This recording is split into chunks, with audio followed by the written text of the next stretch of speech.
आवाज महाराष्ट्राचा।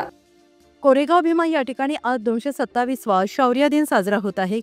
कोरेगाव भीमा विजय स्तंभास अभिवादन करण्यासाठी नागरिकांनी मोठी गर्दी केली आहे। मध्यरात्रीपासूनच विजयी स्तंभास अभिवादन करण्यासाठी लोकांची मोठी गर्दी पाहायला मिळते।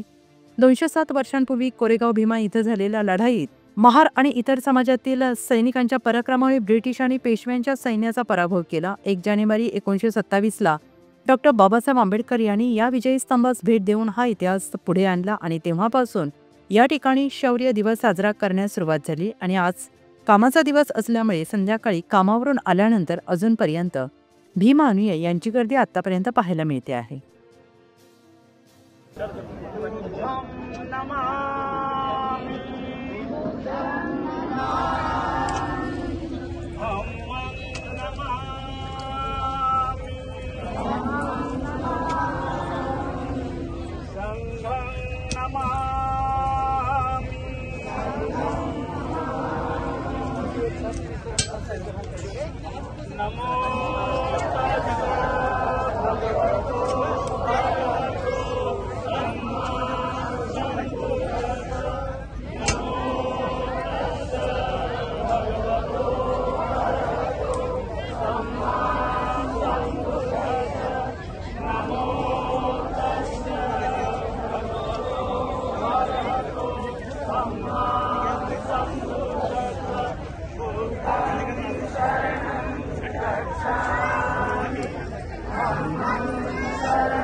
पुणे तसेच पिंपरी चिंचवड आणि महाराष्ट्रातील महत्त्वाच्या आणि ताज्या बातम्या पाहण्यासाठी महाराष्ट्र 18 न्यूज चॅनलला YouTube वर सबस्क्राइब करा आणि बेल आयकॉन प्रेस करा।